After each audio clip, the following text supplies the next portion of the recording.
اعوذ باللہ من الشیطان الرجیم، بسم اللہ الرحمن الرحیم۔ تمام تعریفیں اس پروردگار عالم کے لیے ہے جو عالمین کا پالنے والا ہے۔ درود و سلام ہو محمد و آل محمد علیہ الصلاۃ والسلام پر۔ عزیز ناظرین، السلام علیکم ورحمۃ اللہ۔ پروگرام مسائل زندگی اور آپ سبھی کا ہم استقبال کرتے ہیں۔ آپ کے بھیجے ہوئے سوالوں کے جوابات انشاءاللہ ہم بہت جلد سوال کے جواب آپ تک پہنچا رہے ہیں، اور آپ کی خوش نصیبی ہے کہ آج آپ کے بھیجے ہوئے سوالوں کے جوابات دینے کے لیے ہمارے ساتھ اسٹوڈیو میں موجود ہیں حجت الاسلام والمسلمین عالی جناب مولانا سید احمد علی عابدی صاحب۔ آئیے روبرو کراتے ہیں۔ السلام علیکم ورحمۃ اللہ۔ وعلیکم السلام ورحمۃ اللہ وبرکاتہ۔ اگر بہت بہت شکریہ ادا کرتے ہیں، آپ نے اہم قیمتی وقت ہمیں دیا ہے اور جواب پہنچائیں گے۔ اللہ دعا کی اللہ قبول کرے انشاءاللہ، انشاءاللہ توفیق دے کام کرنے کے انشاءاللہ۔ پروگرام کے آغاز میں ہی اپنے ناظرین سے ہم یہ بات کہنا چاہتے ہیں کہ اس پروگرام میں آپ کے سوال اور اس کے جوابات آپ تک ہم پہنچاتے ہیں۔ اگر کوئی ہمارا ایسا ناظرین جو سوال پوچھنا چاہتا ہے تو اسکرین پہ جو بار بار ابھی آپ کے سامنے نمبر آتے رہیں گے، اس پہ آپ کال کیجئے۔ بیپ کی آواز کے بعد آپ صرف اور صرف اپنے سوال اس میں ریکارڈ کرائیے۔ آپ اس انتظار میں مت رہیے کہ آپ کو کوئی جواب دے گا، ہاں انتظار اس بات کا کیجیے گا کہ مسائل زندگی پروگرام جب نشر ہوگا تو اس میں آپ کے سوال کا جواب آپ تک پہنچایا جائے گا۔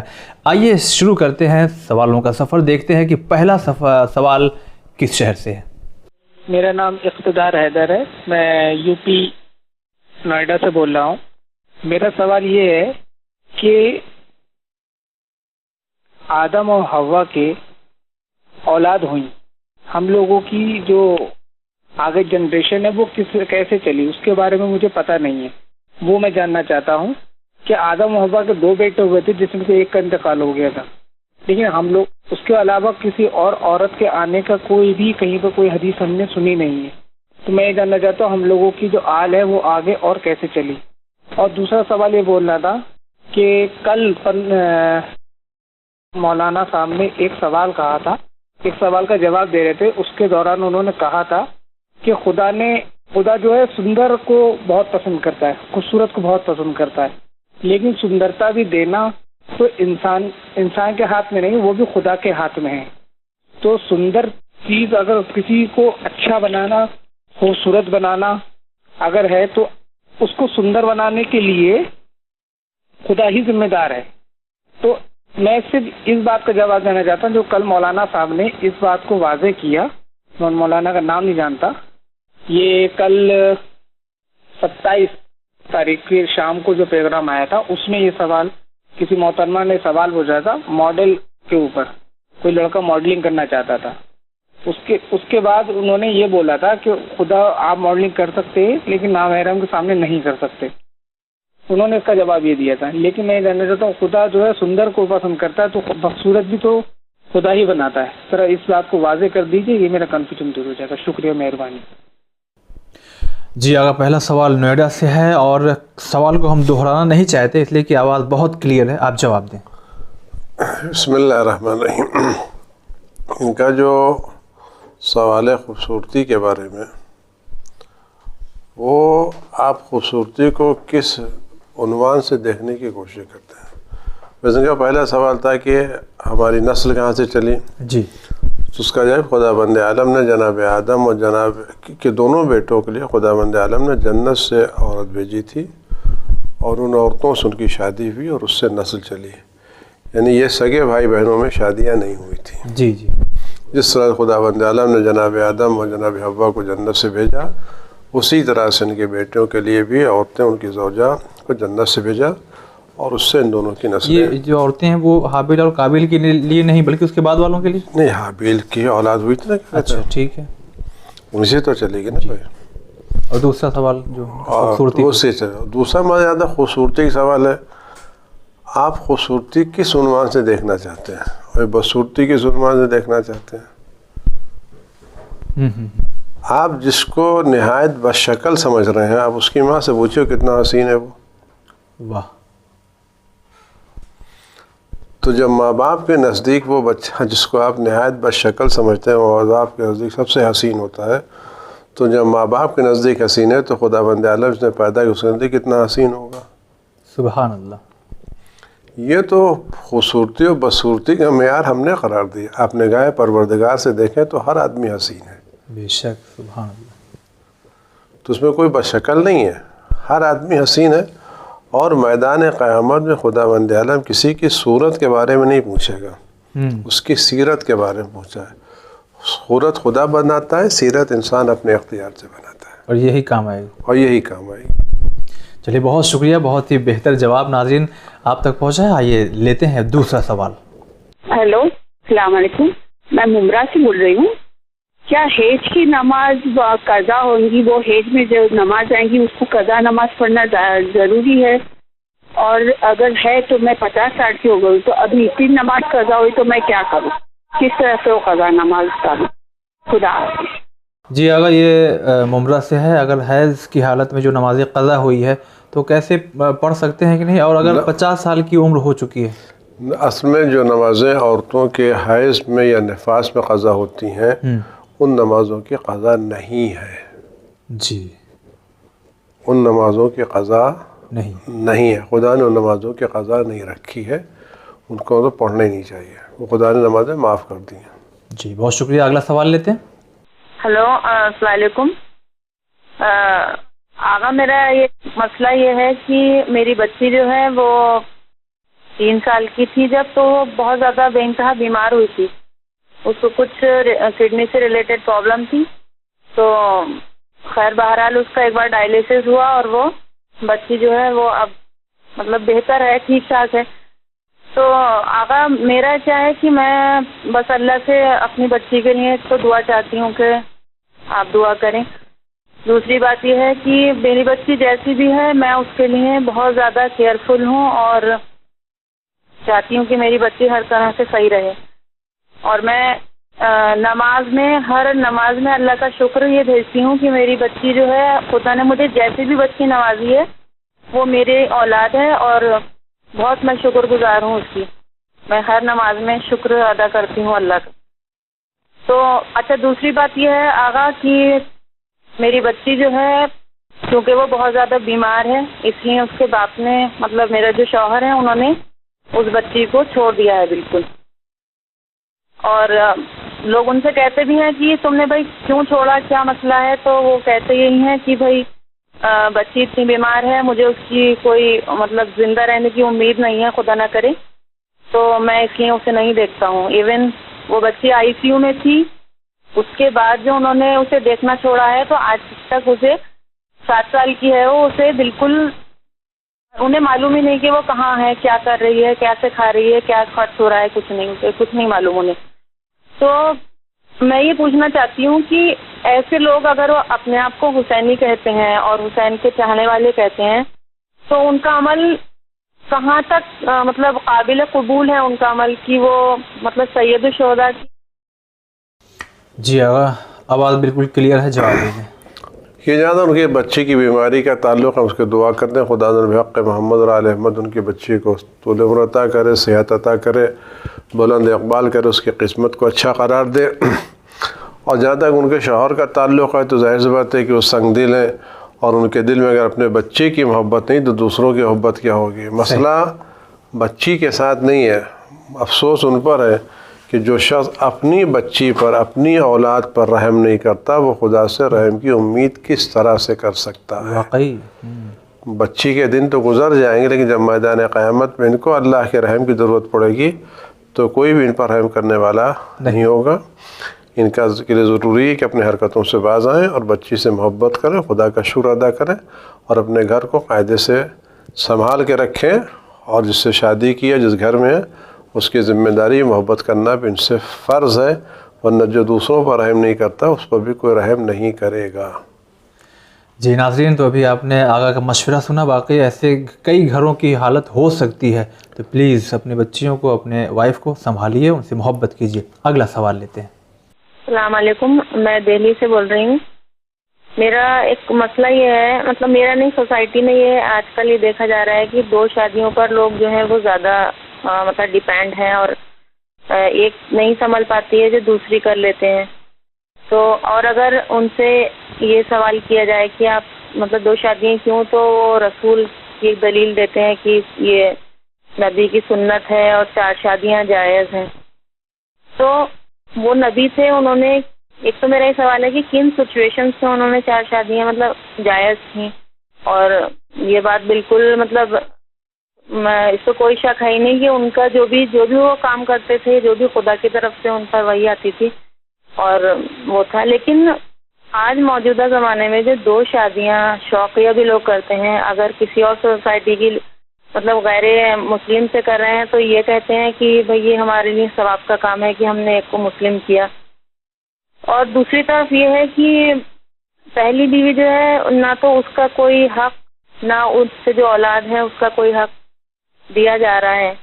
ایسا ممکن ہی نہیں ہے کہ ایک سے وہ خوش ہیں اور دوسری کو بھی وہ خوش رکھ رہے ہیں، پہلی کو بھی خوش رکھ رہے ہیں.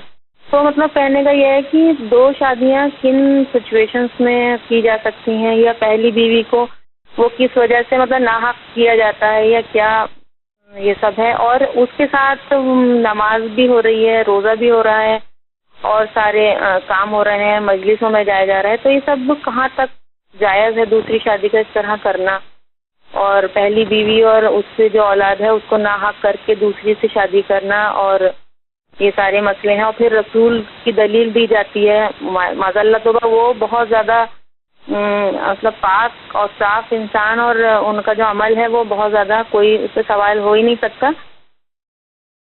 جی، اگر سوال کو مختصر کرتے ہوئے، دوسری شادی کس کنڈیشن میں جبکہ پہلی موجود ہو، اور اگر اس کو نفقہ نہ ادا کیا جائے، اور مثال لیتے ہیں حضور صلی اللہ علیہ وآلہ وسلم کی زندگی سے. اس میں کے سوالات میں کئی سوالات پوشیدہ ہیں. جہاں تک دوسری شادی کا تعلق ہے اور 2 شادیوں کا تعلق ہے، اسلام نے جو اس کی اجازت دی ہے وہ ایک ضروری کام ہے، اور اس کی ایک وجہ یہ ہے کہ اگر آپ اس وقت عورتوں کی تعداد دیکھیں تو عورتوں کی تعداد تقریباً مردوں سے زیادہ ہے. اور دوسرے اگر آپ یہ دیکھیں کہ فرض کیا عورت اور مرد اگر ایک ہی تعداد میں پیدا ہوں، جتنے مرد پیدا ہوں اتنی عورتیں پیدا ہوں، تو عورت یا لڑکی جو ہے وہ 18 برس میں اور 17 برس میں شادی کے لائق ہو جاتی ہے. جی جی، عام طور سے لڑکے 22, 24, 25 برس میں شادی کے لائق ہوتے ہیں. صحیح. تو اگر ہم اس کو آگے بڑھائیں تو اگر ہم 30 سال یا 40 سال کی بات کریں تو 40 سال میں اگر فرض کیا پہلے 10 سال میں 20 لڑکیاں پیدا ہوئیں، تو یہ 20 لڑکیاں 18 برس کی عمر میں شادی کے لائق ہو گئیں. ٹھیک ہے. جبکہ لڑکے 20 شادی کے لائق نہیں ہوئے. 20 لڑکے پیدا ہوئے، 20 لڑکیاں پیدا ہوئیں. 20 لڑکیاں 18 برس کی عمر میں شادی کے لائق ہو گئیں، جبکہ لڑکے ابھی شادی کے لائق نہیں ہوئے. اب اگر اور یہ 20 پیدا ہوں تو جب یہ 40 پر پہنچیں گی تو 18 دونی 36 سال کے اندر لڑکیوں کی 2 کھیپ ایسی ہے جو شادی کے لائق ہے. صحیح. جبکہ لڑکوں کی ایک ہی کھیپ بھی شادی کے لائق نہیں ہوگی. اور شادی ایک فطری ضرورت ہے. ٹھیک ہے. تو اب اگر صرف ایک ہی پہ اکتفا کریں تو یہ لڑکیوں کی جو فطری ضرورت ہے کیسے پوری ہوگی؟ آپ فطری ضرورتوں کو تو محدود نہیں کر سکتے نا. ٹھیک ہے. جب آدمی کو زندہ رہنا ہے تو اس کو پیاس تو لگے گی. آپ پانی کے آپ بتا رہا ہوں اس پانی کی کمی کی بنا پر آپ پیاس کے وجود کو ختم نہیں کر سکتے. صحیح. آپ کو پانی تقسیم کرنا. رہ گیا مسئلہ 2 شادیاں کیوں کرتی ہیں؟ تو دیکھیے عام طور سے 2 شادیاں اس وقت ہوتی ہیں جب کپل ایک دوسرے سے سیٹسفائی نہیں ہوتے. جی ہاں. عام طور سے شادیاں ایسی ہوتی ہیں جب دوسرے سے سیٹسفائی نہیں ہوتے. یہ سیٹسفیکشن مختلف مراحل پہ ہو سکتا ہے. جی. ایک تھا سیٹسفیکشن، جب آدمی سیٹسفائی نہیں ہوتا تو اس سے شادیاں 2 کر لیتا ہے. دوسرا مسئلہ جو غیروں سے شادی کا مسئلہ ہے، اسلام نے دوسروں غیروں سے شادی کرنے کی اجازت اس شکل میں دی ہے جب وہ غیر اس کے مذہب پر آ جائیں. اگر اس کے مذہب پر نہیں ہے اور اس کے دین پر نہیں ہے تو شادی جائز نہیں ہے. ٹھیک. شادی کے مرحلے سے پہلے یہ شادیاں ایک بارگی نہیں ہوتی. یہ بات آپ یقین جانیے کہ اگر غیر مذہب میں شادیاں ہو رہی ہیں تو شادی ایک بارگی نہیں ہوتی. ارینج شادیاں نہیں ہوتی.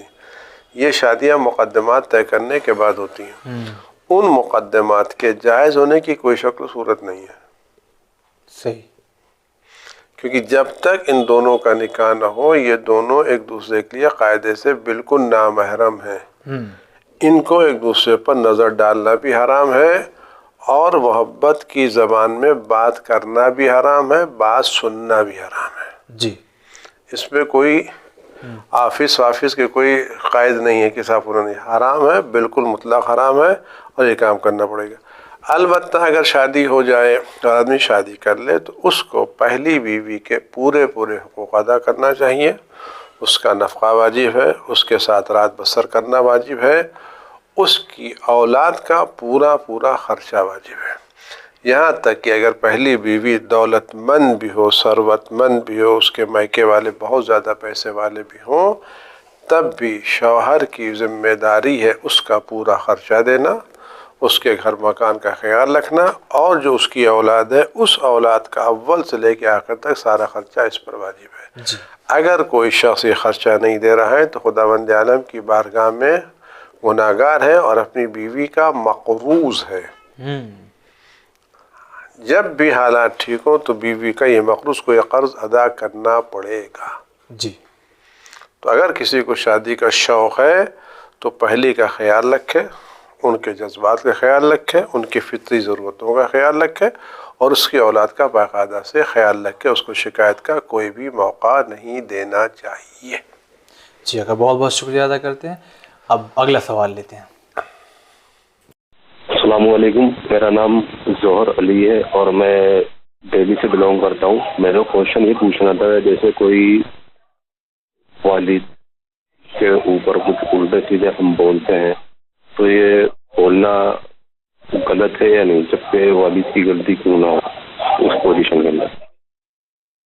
شکریہ, خدا حافظ. جی. اگر یہ ظہر علی دلی سے سوال ان کا یہ ہے کہ اگر والد کی کبھی غلطی ہو اور ہم ان کو یعنی والد صاحب کو الٹا سیدھا بولتے ہیں تو یہ کہاں تک صحیح؟ دیکھیے, قرآن کہتا ہے کہ اگر تمہارے والد بوڑھے ہو جائے اور چڑچڑے ہو جائے تو ان کو اف تک بھی نہ کہو. جس اسلام نے والدین کو اف کہنے کی اجازت نہیں دی ہے وہ اسلام والدین سے لڑائی جھگڑے کی بات تو درکنار ہے, ان سے بلند آواز میں بات کرنے کی اجازت نہیں دیتا. والدین سے بلند آواز میں بات کرنا تو بات کی بات ہے, ان کو غصے کی نظر سے دیکھنے کی بھی اجازت نہیں دیتا. جی. اور جو شخص اپنے والدین کو غصے کی نظر دیکھے گا اس کی نماز روزہ بھی قضا و قبول نہیں ہوگی. اگر کسی شخص نے یہ غلطی کر دی ہے تو اس کا علاج یہ ہے کہ وہ اپنے والد یا والدہ جس سے بدتمیزی اس کے پاس جائے, اس کی گود میں سر رکھے, آنسو بہائے اور ہاتھ جوڑ کر کے ان سے معافی طلب کرے. جب تک والدین کا دل اس شخص سے خوش نہیں ہوگا خدا بھی راضی اور خوشنود نہیں ہوگا. بہت شکریہ. اگلا سوال لیتے ہیں. میں ایمن الہ آباد سے بول رہا ہوں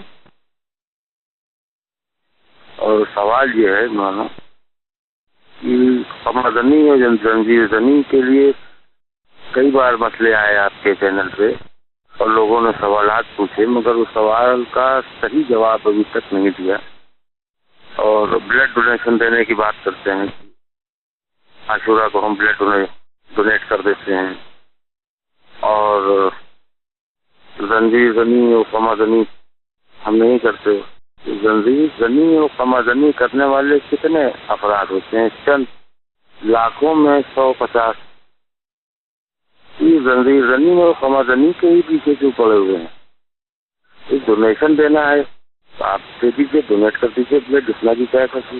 باقی جو لوگ 1 لاکھ میں ہیں 99,000 لوگ ہیں وہ ڈونیٹ کیوں نہیں کرتے؟ وہی کیوں ڈونیٹ کریں کہ جو قمر زنی اور زنجیر زنی کر رہے ہیں, جو آپ کریے اور وہاں دیجیے. یہ بہت اہم مسئلہ ہے, اس کو واضح کریے.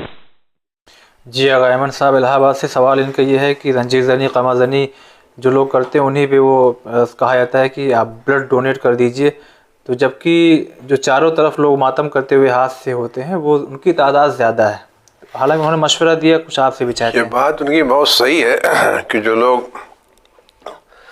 جہاں تک قمع زنی کا مسئلہ ہے تو یہ بات آپ کے ذہن میں رہنا چاہیے کہ قمع زنی ایک شرعی مسئلہ ہے، اور اس شرعی مسئلے میں ہر شخص کو اپنے مرجع اور جس کی تقلید کر رہا اس کے فتوے پر عمل کرنا چاہیے. جی. اور یہ مسائل بار بار بیان ہو چکے ہیں کہ کن لوگوں نے اجازت دی، کن لوگوں نے اجازت نہیں دی ہے. جی ہاں. آیت اللہ عظمہ آغا ثانی اس سلسلے میں کوئی فتویٰ نہیں دیا ہے، کہا کہ نہ لگانے کی اجازت دی ہے، نہ لگانے سے منع کیا. ان کا اگر آپ کو لگانا ہے تو آپ ان مجتہدین سے رجوع کیجئے جو جامع الشرائط مجتہدین ہیں، یعنی جو آغا ثانی کے بعد دوسرے نمبر پر آتے ہیں یا ان کے پیرلل میں ہیں، ان کا کیجیے. بقیہ جن مراجع نے اجازت دی، اگر کوئی آدمی ان کی تقلید کرتا ہے تو ان کے فتوے پہ عمل کرے، اور اگر ان لوگوں کی تقلید کرتا ہے جنہیں اجازت نہیں تو اس کو زنجیر زیادہ قمع نہیں لگانا چاہیے. یہ بات آپ کی بالکل درست ہے کہ بھائی جو لوگ منع کر رہے ہیں وہ خود جا کر کے بلڈ ڈونیٹ کیوں نہیں کرتے؟ اگر آپ دوسروں سے وہ لگا رہا ہے، وہ آدمی جو لگا رہا ہے اگر واقعاً وہ اس مرجع کی تقلید کر رہا ہے جس نے اجازت دی ہے تو کار ثواب کر رہا ہے. ٹھیک. اس کو ثواب ملے گا، اس کو اجر ملے گا، وہ اپنے مرجع کی تقلید ہے.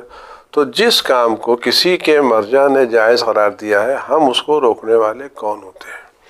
رہ گیا یہ مسئلہ ہم کو بلڈ ڈونیشن کرنا ہے تو آپ آ کے بلڈ ڈونیشن کی، آپ کا کہنا صحیح ہے کہ 100 آدمی میں سے 10 زنجیر لگاتے ہیں اور 90 کھڑے رہتے ہیں، تو یہ 90 جا کر کے ڈونیشن دے نا بھائی.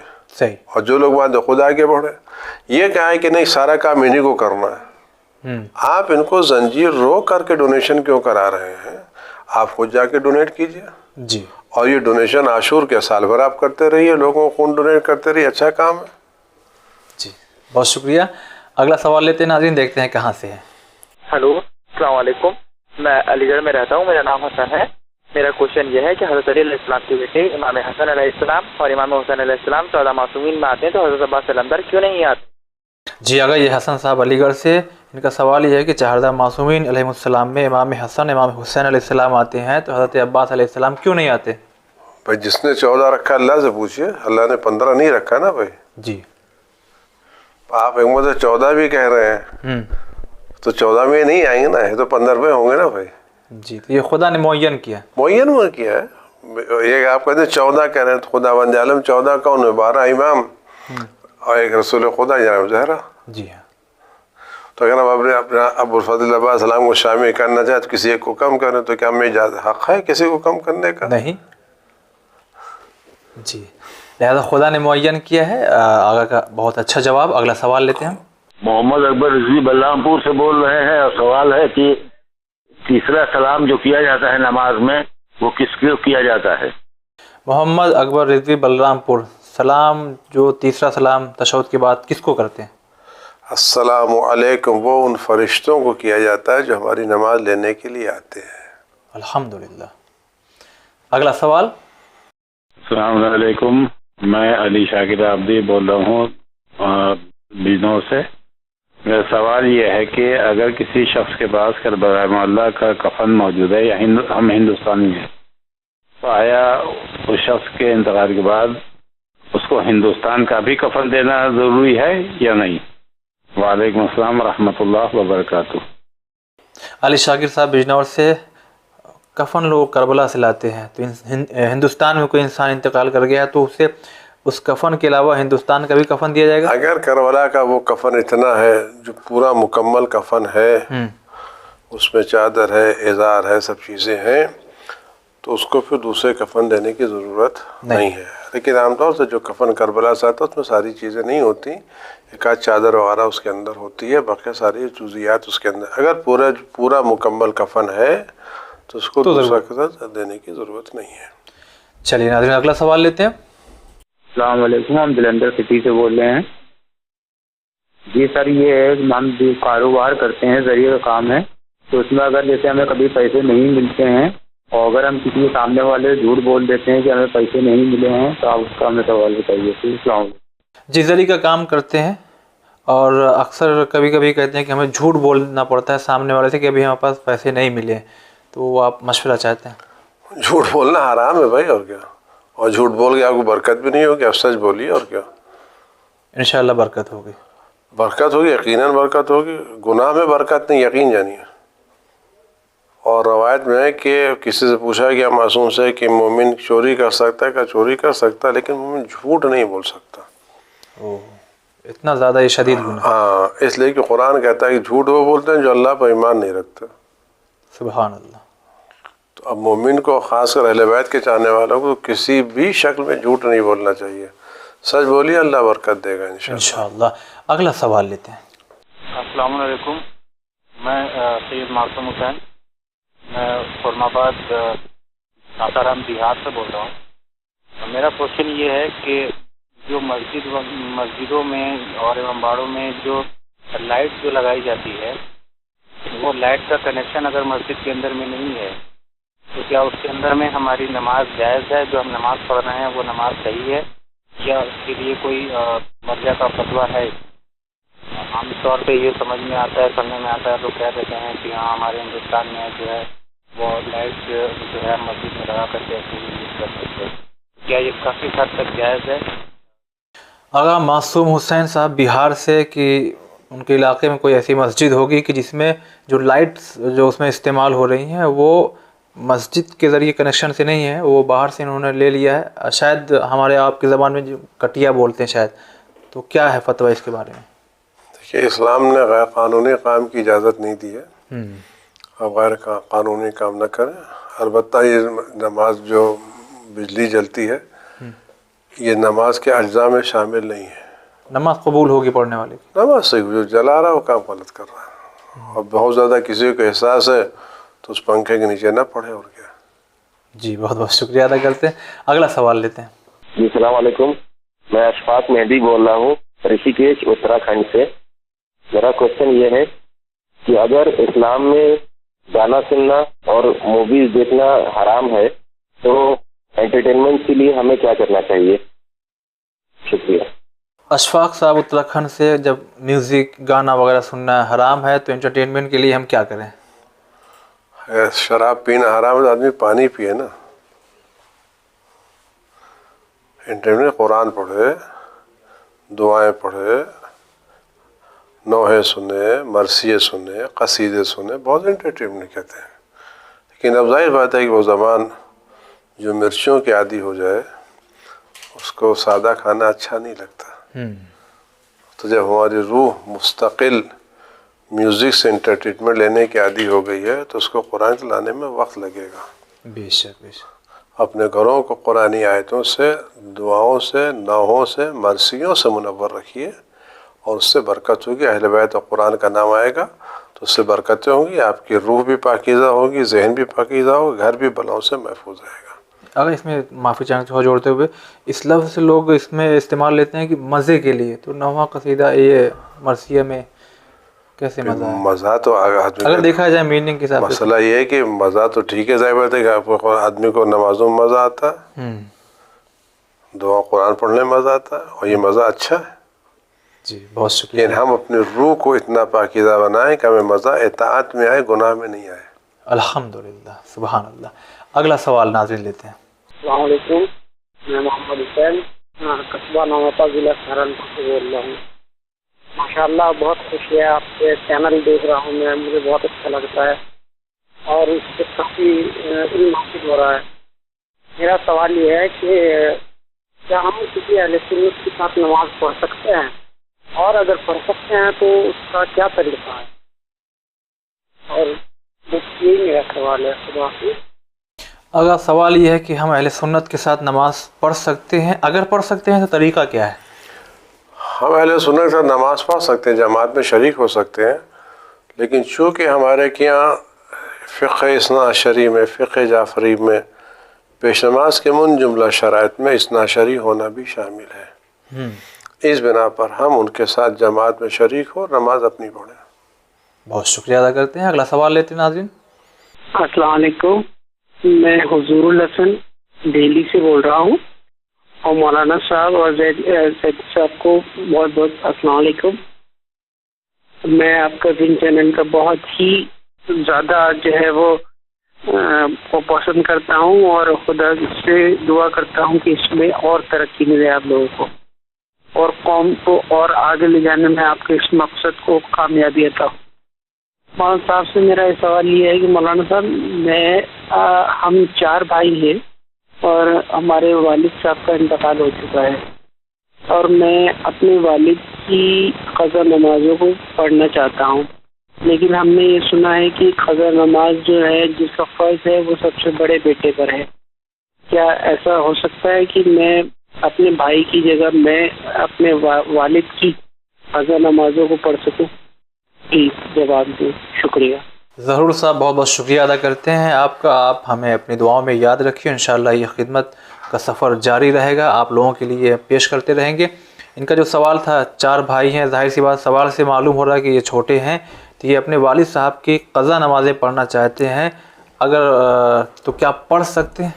بالکل پڑھیں, ثواب ملے گا ان کو بہت ثواب ملے گا. بلکہ ان کے والد کی دعائیں ان کے شامل حال ہوں گی, خدا کی عنایتیں شامل حال ہوں گی, اور اپنے والد کی ذمہ داریوں کو پورا کریں. خدا بہت اچھا, جزاکم اللہ خدا آپ کو اسی توفیقات میں اضافہ کرے انشاءاللہ, اور آپ کام ضرور انجام دیں. بہت بہت شکریہ ادا کرتے ہیں. اگلا سوال لیتے ہیں. السلام علیکم حضور, میں جلول بہریج سے بول رہا ہوں. میری شادی 1985 میں ہوئی تھی, تو میری عورت نے مہر معاف کر دیا تھا, تو کیا اس کے بارے میں معاف ہو گئی کہ اس کے بارے میں بتائیں کیا ہونا چاہیے. اور دوسری بات یہ ہے کہ ایام عزا میں یعنی جو دنیا سے انتقال کر گئے ہیں, کیا ان کا فاتحہ ہو سکتا ہے کہ نہیں ہو سکتا ہے؟ کیونکہ ہماری والدہ ایام عزا میں فاتحہ نہیں کرواتی. السلام علیکم. وعلیکم السلام. 2 سوال ہے. وائف نے 1985 میں ہی مہر معاف کر دیا تھا, معاف ہوا کہ نہیں؟ اور ایام عزا میں کسی کا انتقال ہو جائے تو فاتحہ خوانی ہو سکتی ہے کہ نہیں؟ مہر معاف کر دیا تو اچھا کیا, اب آپ کا ذمہ داری نہیں ہے. لیکن اگر انہوں نے معاف کر کے ایک بڑا کام کیا تو آپ کا بھی اخلاقی فریضہ ہے کہ اس مہر کے عنوان سے نہیں بلکہ کچھ تحفہ ان کو دیں. پیش کریں. جی. انہوں نے آپ کو ایک کام کیا کہ آپ کی اس کو بری ذمہ کر دیا, تو آپ بھی اس بری ذمہ کے صدقے میں اس کے بدلے میں ان کو کوئی اچھا گفٹ دیں. وہ مہر نہ ہو بلکہ آپ کی طرف سے ایک تحفہ ہو اپنی بہترین شریک حیات کے لیے.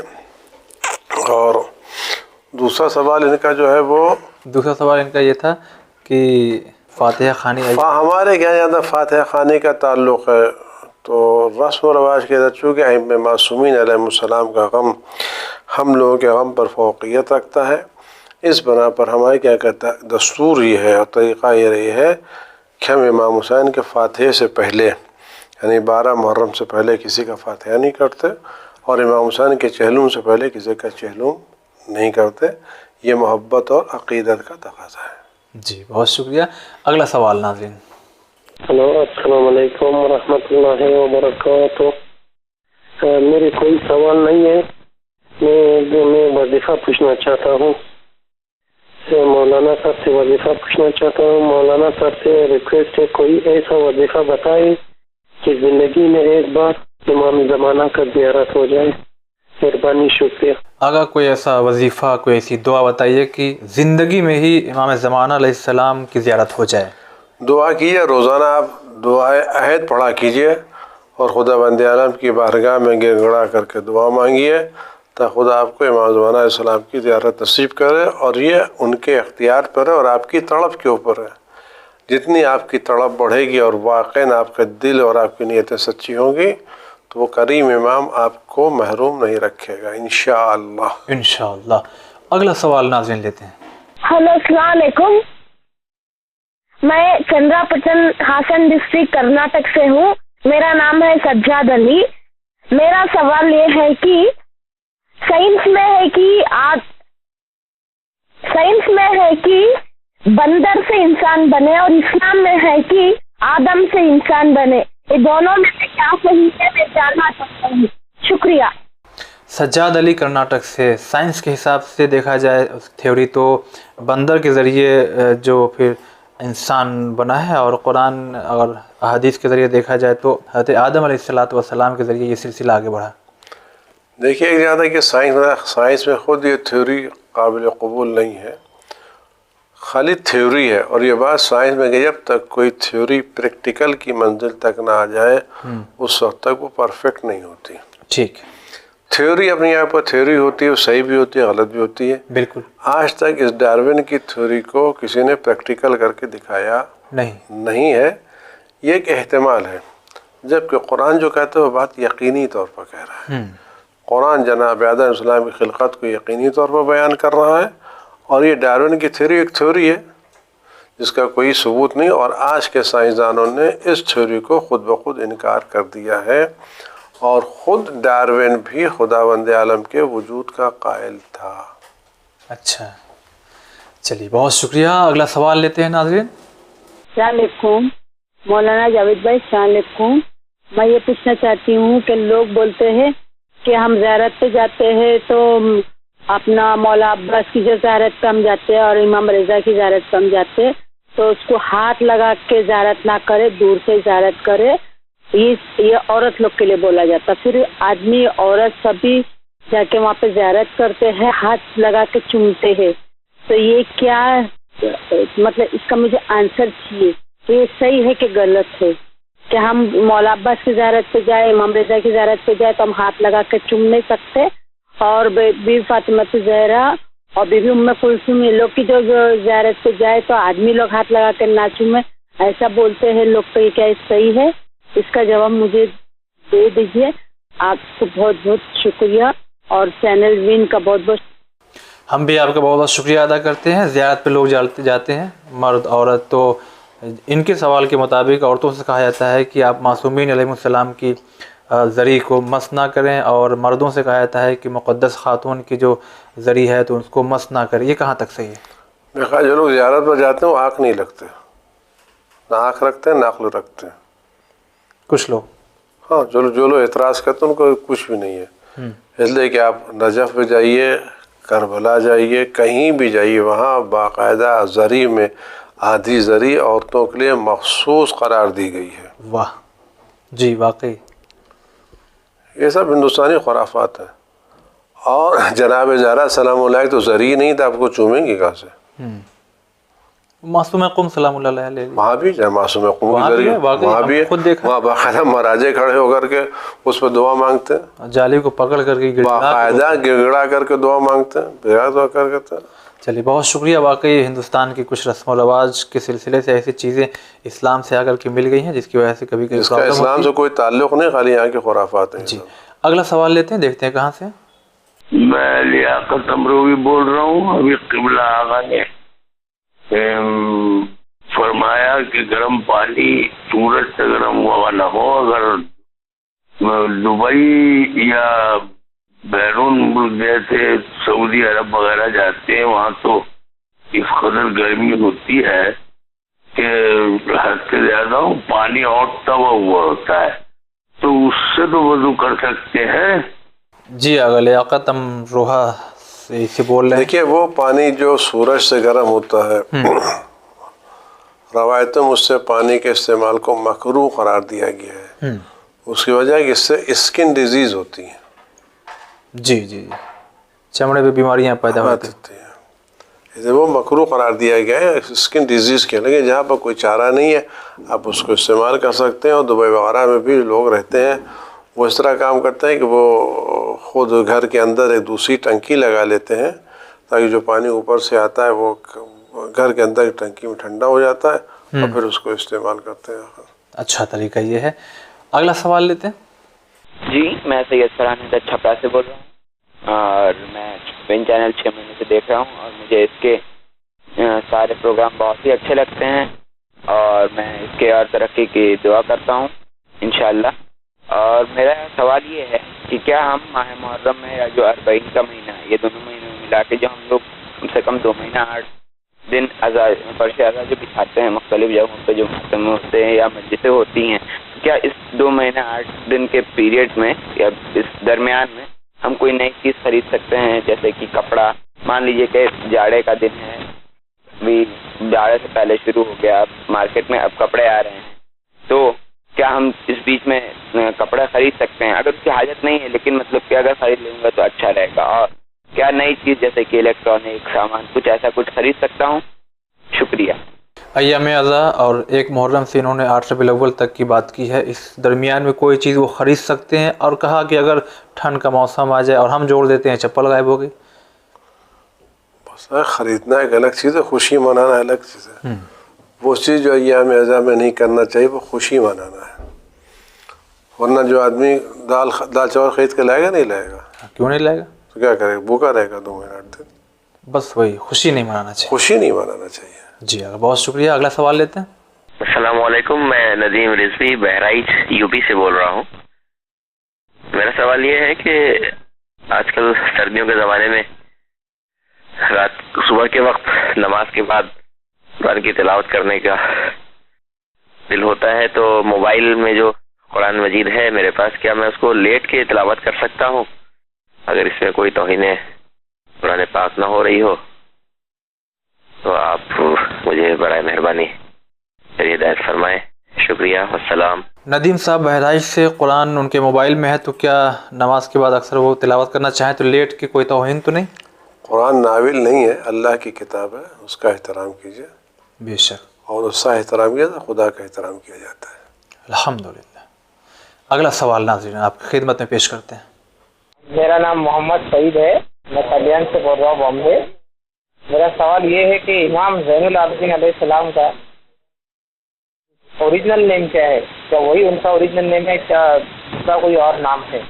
محمد سعید صاحب، امام زین العابدین علیہ السلام کا کیا یہ اوریجنل نیم ہے؟ یہ ان کا لقب ہے. ان کا نام علی ہے، علی ابن الحسین ان کا نام علی ہے، اور زین العابدین اور سید الساجد ان کا لقب ہے، نام ان کا علی ہے. بہت شکریہ. اگلا سوال لیتے ہیں. جی السلام علیکم. جی جناب، میرا پہلا سوال ہے شادی کیوں کی جاتی ہے، اور اسی میں دوسرا سوال ہے سارے حقوق کیا عورت ہی نبھاتی ہے، اور اگر مرد نہ نبھائے تو کیا کرنا چاہیے؟ میں لکھنؤ سے انور بول رہا ہوں. آواز بہت کلیئر ہے، آپ بتائیں. شادی ایک فطری ضرورت ہے اور اللہ نے قرار دی ہے، اور جو اس پہ شادی کرتا ہے اس کا آدھا ایمان محفوظ ہوتا ہے. شادی عبادت ہے، شادی گناہوں کی مغفرت کا ذریعہ ہے، اور حقوق سے مرد عورت پر نہیں واجب ہے. جتنا مرد عورت ہو جائے اتنا ہی اور مرد پر بھی حقوق ادا کرنا واجب ہے. اور جو آدمی اپنے حقوق نہیں ادا کرے گا وہ میدان قیامت میں ان حقوق کی کوتاہی پر جواب دہ ہوگا. جی بہت شکریہ ادا کرتے ہیں. ناظرین اگلا سوال. جی کون صاحب بول رہے ہیں؟ میں سلطان پور سے بول رہی ہوں، اعجاز فاطمہ زیدی. میں یہ بتا رہی ہوں کہ 2 سوال اس وقت ہیں ایسے کہ ایک تو یہ بتائیے کہ مجلس اگر ہو رہی ہے اور نماز کا وقت ہو گیا ہے تو مجلس کو روک دیا جائے یا نماز پڑھنے کے بعد مجلس پڑھی جائے، اور کیا فرق ہے اس میں نماز میں؟ اور کیا کہتے ہیں امام حسین، کافی فرق ہے میرے خیال جہاں تک ہے، باقی آپ بتائیں گے. دوسری بات یہ ہے کہ اگر جو ہے یہ بات ایک بہت زیادہ آگے ہے کہ ہر مجلس میں بیویاں موجود رہتی ہیں، یعنی جناب فاطمہ زہرا وغیرہ سب بیویاں موجود رہتی ہیں، اور وہ ہم گناہگاروں کو دکھائی نہیں دیتی ہیں، کہ اس میں کیا سچائی ہے؟ اگر 2 سوال ہیں، آواز بہت کلیئر آئی ہے، جواب دے دیں آپ. یہ ہمارے حسن انتظام کا مسئلہ ہے کہ ہم اپنے ان مجلسوں کے اوقات کو اس طرح سے منظم کریں کہ نماز کے وقت سے پہلے تمام ہو جائیں یا نماز کے وقت کے بعد شروع ہو. جی. اور اس کا احترام کرنا ہماری ذمہ داری ہے، یہ ہمیں خود ایسا انتظام کر لینا چاہیے. اس میں کوئی ٹکراؤ نہیں ہے. نماز بھی اللہ کی ہے اور روزہ بھی اللہ ہی کے حکم سے ہوتی ہے، اور اللہ کے حکموں میں کوئی تضاد پایا نہیں جاتا. آپ کام کر لیجئے.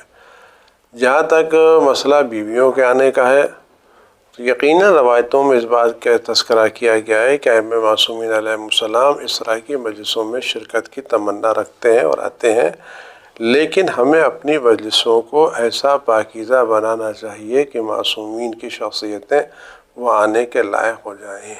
بے شک.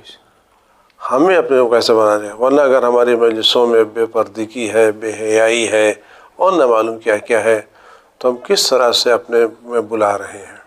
ہم اپنے مجلسوں کو اتنا پاک و پاکیزہ اور اتنا اسلامی اخلاق و آداب سے مزین کریں کہ واقعی معصومین علیہ السلام وہاں پر آئیں اور ہماری مجلسوں کو منور فرمائیں. آمین یا رب العالمین. اسی کے ساتھ اگلا سوال لیتے ہیں. السلام علیکم. میں ہاشم علی ملک شہر سری نگر کشمیر سے بول رہا ہوں. تمام علماء کرام کو خدا شر دشمن سے محفوظ رکھے. مولانا سے سوال ہے سورہ جمعہ میں یا ایھا الذین آمنوا اذا نودی للصلاۃ من الیوم الجمعہ فاسعوا الی ذکر اللہ وذروا البیع ذالکم خیر لکم ان کنتم تعلمون. یعنی اے ایمان والو جب جمعہ کے دن نماز جمعہ کے لیے اذان دی جائے تو خرید فروخت کو چھوڑ کر خدا کی عبادت کی طرف پڑھو. یہ آیت کس زمانے سے منسلک ہے؟ موجودہ زمانے سے یا وہ زمان جس کی ہم منتظر ہیں، یعنی زمانہ امام صاحب عصر و زمان کا؟ السلام. جی اگر شری نگر کشمیر سے یہ سوال کی سورہ جمعہ میں یہ جو بات پیش کی گئی ہے کہ جب بلایا جائے تو اپنے سارے کام چھوڑ کر کے نماز جمعہ کے لیے دوڑو، تو یہ جو ہمارا یہ جو دن چل رہا ہے، یہ سال چل رہا ہے جو، تو اس زمانے کے لیے ہے یا اس زمانے کی طرف نشاندہی ہے کہ امام آخر سے ہے؟ اور آج دیکھیے زمانہ غیبت امام زمان علیہ السلام میں نماز جمعہ واجب تخیری قرار دی گئی ہے. واجب تخیری کا مطلب ہے کہ لوگوں کو یہ اختیار حاصل ہے یا جمعہ پڑھیں یا ظہر پڑھیں. چونکہ واجب تخیری قرار دی گئی ہے ہم نماز جمعہ کے اوپر یہ نہیں کہہ سکتے کہ کیا کریں، جس کو اختیار جمعہ پڑھے، جس کو چاہے جمعہ نہ پڑھے. امام زمان علیہ السلام کے ظہور کے بعد انشاءاللہ جلد ظہور ہو یہ نماز جمعہ واجب عینی ہو جائے گی، اور اس وقت لوگوں کی ذمہ داری ہوگی اپنے سارے کاروبار چھوڑ کر کے آئیں، کیونکہ اس صورت میں کسی کو نماز اس دن ظہر کی نماز نہیں پڑھنا ہوگی، اس دن جمعے کی نماز پڑھنا ہوگی، اور جمعے کی نماز بغیر جماعت کے نہیں ہو سکتی، لہذا مسجد آنا پڑے گا. چلیے گا. بہت بہت شکریہ ناظرین. دیکھیے اس طرح سے ہمارے علم میں اضافہ اور اسی کے ساتھ ساتھ معرفت میں اضافہ ہو رہا ہے. آئیے اور علم میں اضافہ کرنے کے لیے سوال پیش کرتے ہیں. السلام علیکم. میں سائرہ بول رہی ہوں، میں جے پور سے سائرہ. میرا سوال ہے کہ میرے شوہر نہ مجھے چھوڑنا چاہتے ہیں. میری ساس کہتی ہے میں دوسری شادی کراؤں گی، اور میری شادی کو 11 مہینے ہوئے ہیں. اجبیر کے بہانے لے کے آئے، چھوڑ کے نہ فون لگاتی نہ کوئی بات کرتے ہیں. میں پوچھتے یہ سوال پوچھنے سے میری دعا کرے، ایسی دعا بتائے جو وہ مجھے لینے آ جائے، اچھے سے رکھیں. اور اگر واقعی بہت دل دکھتا ہے. دیکھیے یہ مسئلہ 11 مہینے شادی کے ہوئے ہیں اور شوہر نے اب چھوڑنے کی بات ہو رہی ہے، اور اس میں ان کا کہنا ہے کہ ساس بھی انکلوڈ ہے. دیکھیے قصہ امام صادق علیہ السلام کے پاس آئے تو ایک عورت نے شکایت کی تھی کہ میرا شوہر مجھ کو نہیں چاہتا. تو امام صادق علیہ السلام نے فرمایا تھا کہ تو نماز شب پڑھا کرو. جب اس عورت نے نماز شب پڑھنا شروع کی تو کچھ دن بعد پوچھا کیا ہو، کہ مولا بھی اتنا چاہتا ہے اس کا کوئی بیان نہیں کر سکتا. الحمدللہ. تو آپ نماز شب پڑھیے اور اہل بیت سے توسل کیجیے، انشاءاللہ آپ کے حالات بہتر ہوں گے، اور آپ کے شوہر آپ کو خود لینے کے لیے جائیں. جلدی آپ گھر جائیں گے انشاءاللہ.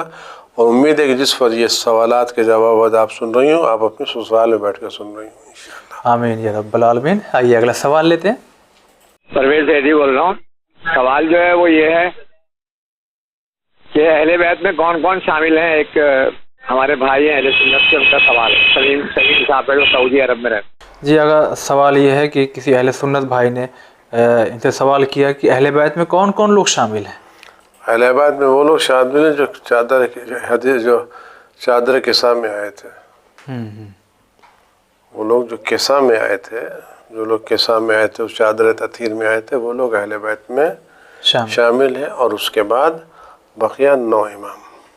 چلیے بہت شکریہ ناظرین. یہیں آپ سے ایک بات کہنا چاہیں گے کہ اہل بیت علیہ السلام کون لوگ ہیں. اس ٹاپک پہ گفتگو ہوئی تھی آغا کے ساتھ میں ہی، اور وہ تقریباً 40 سے 50 منٹ کی گفتگو. آپ اگر نیٹ استعمال کرتے ہیں تو یوٹیوب پہ جا کر کے آخر سچ کیا ہے اور اس میں اہل بیت یہ سرچ کریں گے تو انشاءاللہ تفصیلی جواب اس میں آپ کو مل جائے گا. اگلا سوال لیتے ہیں. میں قمر عباس ملک سری نگر کشمیر سے عرض کر رہا ہوں. آغا صاحب، جاہد صاحب، السلام علیکم. اللہ تعالیٰ سے ہم سب دعا گو ہے چینل وین کے تمام متعلقین سلامت رہے، آباد رہے، اور اللہ تعالیٰ منتظمین کو اجر عظیم عطا فرمائے.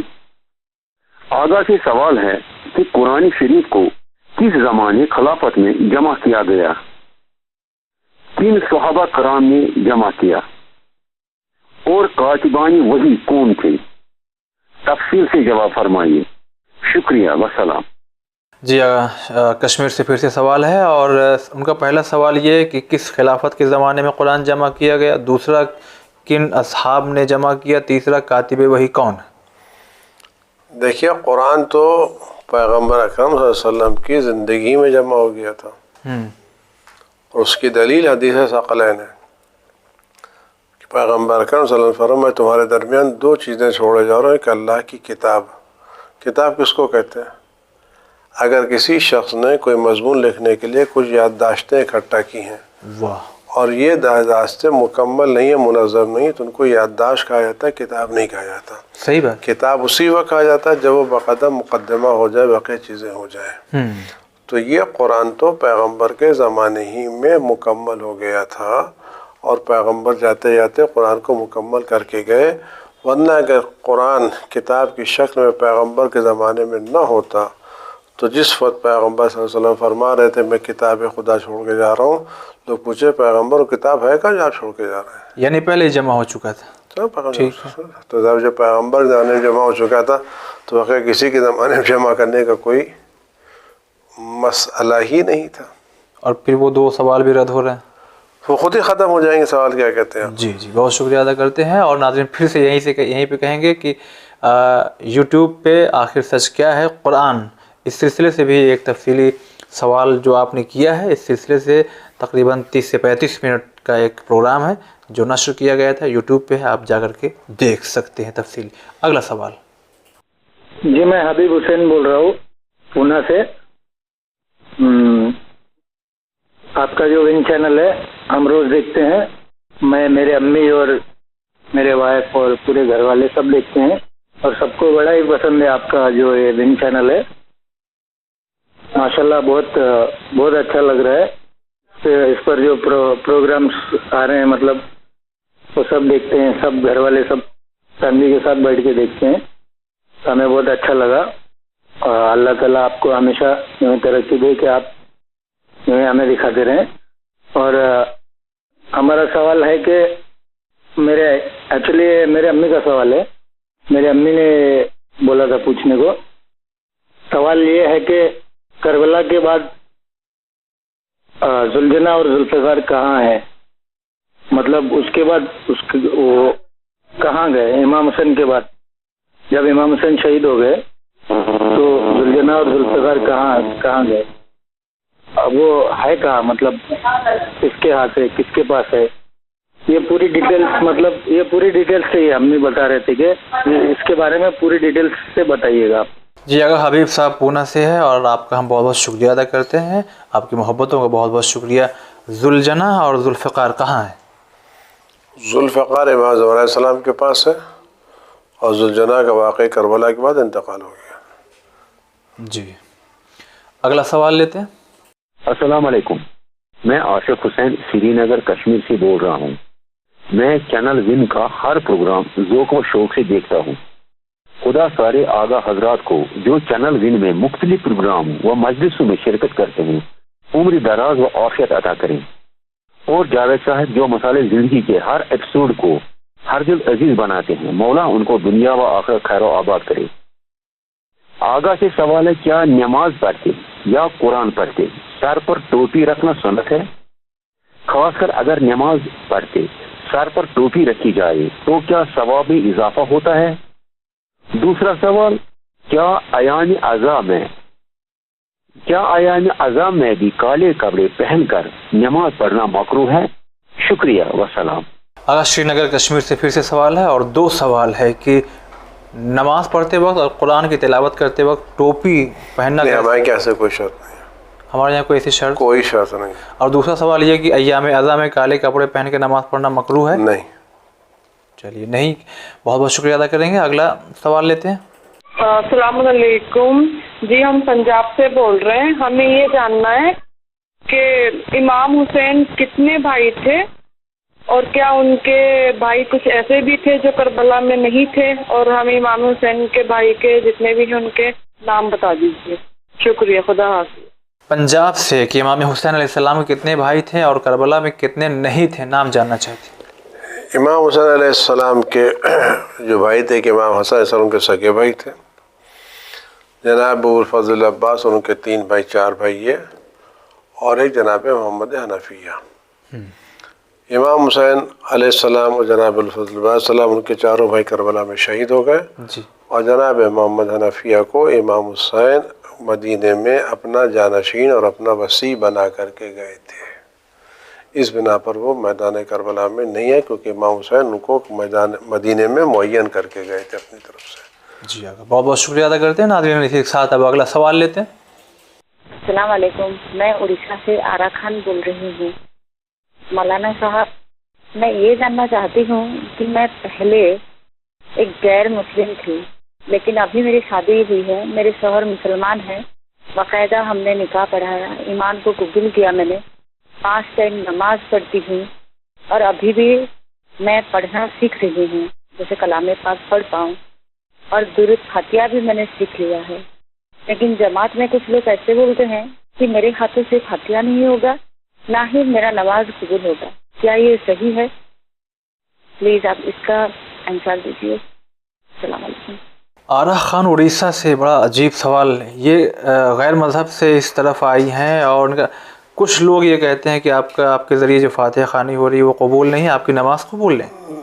آپ کی نماز بھی قبول ہے، آپ کی فاتحہ خوانی بھی قبول، آپ کا ہر عمل اللہ کی بارگاہ میں قبول ہے. الحمدللہ. آپ بالکل شوق سے کریں، اور کسی کی باتوں ہر وہ عمل جو خلوص کے ساتھ صحیح طور سے انجام دیا جائے وہ اللہ کی بارگاہ میں قبول ہوگا. بے شک. آئیے ناظرین اسی کے ساتھ اگلا سوال لیتے ہیں. السلام علیکم، میں جموں کشمیر سری نگر سے بول رہا ہوں. اور میرا سوال ہے کہ جب نماز کے بعد جماعت کے بعد ہم اکٹھے پڑھ سکتے ہیں تسبیح حضرت زہرا کہ نہیں؟ اور دوسرا سوال یہ ہے کہ میں ڈیوٹی جا رہا ہوں ادھر سے 40 کلومیٹر سے زیادہ as a driver, government duty ہے. کیا میں اس میں قصر پڑھ سکتا ہوں یا برابر نماز؟ آغا شری نگر کشمیر سے پھر سے سوال ہے. پہلا سوال تو یہ تھا کہ نماز کے فوراً بعد نہیں بلکہ تھوڑا رک کر کے کیا ہم تسبیح پڑھ سکتے ہیں، اور دوسرا سوال ان کا کام ہی ہے ٹریول کرنا، آنا جانا، تو اس حالت میں نماز قصر پڑھی جائے گی یا پوری؟ روایت میں ہے کہ آپ جناب زہرا سلام اللہ کی تسبیح جتنی جلدی پڑھیں اتنا بہتر ہے، اور پہلو بدلنے سے پہلے پڑھنا چاہیے جی، تاکہ ثواب آپ کا برقرار رہے، زیادہ ہو. البتہ اگر آپ تھوڑی دیر کے بعد پڑھیں گے تب بھی کوئی حرج نہیں ہے، تھوڑے سے ثواب میں کمی ہوگی. اور اگر آپ کا کام سفر ہے، ڈرائیوری ہے، یا آپ روزانہ سفر کرتے ہیں تو آپ کی نماز قصر نہیں بلکہ آپ کو نماز پوری پڑھنا پڑے گی، اور روزے بھی رکھنا پڑیں گے. جی بہت شکریہ. آئیے ناظرین اگلا سوال لیتے ہیں. شیلانگ سے بول رہا ہوں میں، میرا نام رمیش کمار ہے. میں یہ پوچھنا چاہتا ہوں کہ اسلام میں ری برتھ کا کیا کانسیپٹ ہے مولانا سے، اور اسلام میں داخل ہونے کے لیے مجھے کیا کرنا پڑے گا؟ Thank you. شیلانگ سے رمیش صاحب، بہت بہت شکریہ ادا کریں گے. آپ اتنی محبت اور اتنے اس سے آپ ہمارے چینل کو دیکھتے ہیں. اسلام میں ری برتھ اور داخل ہونے کے لیے کیا کرنا پڑے؟ اسلام میں ری برتھ کا کوئی تصور نہیں ہے. یعنی ہم جب دنیا میں مر جائیں گے تو دنیا میں مرنے کے بعد پھر میدان قیامت میں دوسری مرتبہ اٹھائے جائیں گے. اس دنیا میں پھر مرنے کے بعد واپس نہیں آئیں گے. جی جی. اور اسلام کی طرف آنے کے لیے اسلام میں آنے کچھ نہیں، کلمہ پڑھنا ہے. اشہد ان لا الہ الا اللہ وحدہ لا شریک لہ واشہد ان محمدا عبدہ ورسولہ وان علی ولی اللہ صلوات اللہ صلی. آپ کو کلمہ پڑھنا ہے، لیکن اس کے آنے سے پہلے باقاعدہ آپ نے رجسٹریشن کرا لیجئے گا، ورنہ کہیں آپ کے اوپر بہت سے لوگ ہنگامہ نہ کر دیں. آخر کیا کہتے ہیں؟ جی جی ہو سکتا ہے. تو یہ مشورہ ہے آقا کا، آپ اس پہ آئیے اور شوق سے آئیے اور سوچ سمجھ کے آئیے. کوئی آپ سے پوچھے تو اپنی دلیلیں اس کے سامنے پیش کر دیے اور آئیے گا تو موسٹ ویلکم. اور البتہ ایک چیز لوگوں کو ملتی ہے کہ وہ لوگ جو اسلام قبول کرتے ہیں، خدا کی طرف کو تحفہ یہ ملتا ہے کہ وہ اس کلمہ پڑھنے کے بعد ایسے پاک ہو جاتے ہیں جیسے ماں کے پیٹ سے بچہ پیدا ہوا ہو. اس کے سارے گناہ گزشتہ معاف ہو جاتے ہیں اور پھر نیا اکاؤنٹ اس کا شروع ہوتا ہے. جی یہ خاص خدا کی عنایت ایسے لوگوں کے لیے. آئیے اگلا سوال لیتے ہیں. السلام علیکم. میں علی امام سلطانپور سے بول رہا ہوں, یو پی سلطانپور سے, سراب خانی. جناب میرا یہ کیا بولتے ہیں سوال ہے, کیا شہزادی زینب نے دربار یزید میں لہجہ مولائے کائنات میں بات کی تھی کہ نہیں؟ کہنے کا مطلب ہے کہ مولائے کائنات کی آواز میں بات کی تھی کہ اپنی آواز میں بات کی تھی. بڑی مہربانی ہوگی, اس سوال کا مجھے جواب چاہیے. ٹھیک ہے, خدا حافظ. دربار یزید میں جناب زینب سلام اللہ علیہ امام علی علیہ السلام کے لہجے میں بات کی تھی یا ان کی آواز میں بات کی تھی؟ لہجہ اور آواز ایک ہی چیز ہوتی ہے نا. ان کا یہ سوال ہے. مولانا ایسی بات, جناب زینب نے جب خطبہ دینا شروع کیا تو وہ لوگ جو علی علیہ السلام کا خطبہ سن چکے تھے وہی کہنے لگے تھے کیا قیامت آ گیا؟ کہ کیوں؟ کہا مجھے یقین ہے کہ علیہ السلام شہید ہو چکے ہیں اور اس وقت جو بول رہا ہے وہ علی کے علاوہ کوئی دوسرا نہیں بول رہا ہے. جو لوگوں نے مولا کے خطبے سنے تھے ایسی شباہت تھی. بالکل نہیں, بالکل علی کیسے, یہ لوگوں کا کہنا تھا کہ میں کیا دیکھ رہا ہوں, قیامت آ گئی کیا؟ لوگوں پوچھا کیوں قیامت آ گئی؟ کہ مجھے یقین ہے علیہ السلام شہید ہو گئے اور یہ جو خطبہ دے رہا ہے علی کے علاوہ کوئی دوسرا نہیں, کیونکہ میرے کانوں نے بہت مرتبہ علی کے خطبے سنے ہیں. اور جب لوگوں نے کہا یہ علی نہیں جناب زینب بول رہی ہیں, تو انہوں نے کہا زینب علی کی بیٹی اور بازار شام؟ تو کہا کہ ہاں. کہا یہ بھی ہے کہ زینب کے سر پر چادر نہیں ہے. اتنا روئے کہ خدا کا شکر ہے پروردگار تو نے میری دونوں آنکھیں لے لی, میں اپنی شہزادی کو بے پردہ نہ دیکھ سکا. جی چلیے ناظرین, اسی کے ساتھ اگلا سوال لیتے ہیں. السلام علیکم, میرا نام شریف خان ہے, میں رامپور یو پی سے بول رہی ہوں. میں کہیے یزید کس موت سے مارا تھا؟ جی اگر رامپور سے سوال ہے, ان کا پوچھنا یہ ہے کہ یزید کس موت سے مرا تھا؟ یزید اپنی موت سے مرا تھا. یزید جناب مختار کے حملوں سے بھاگ گیا تھا اور جنگل میں کہیں مر گیا. جی کا بہت بہت شکریہ ادا کرتے ہیں. ناظرین, آڈیو آپ کے جو سوال آئے تھے اس کے جوابات ہم نے آپ تک پہنچا دیے ہیں. اب جو میل اور ٹیکسٹ میسج کے ذریعے آئے ہیں اب اس کی باری ہم شروع کرنا چاہتے ہیں, لیکن رکتے ہیں ایک چھوٹے سے بریک کے لیے. بریک کے بعد حاضر ہوں گے تو آپ کے سوالوں کے جوابات آپ تک پہنچائیں گے.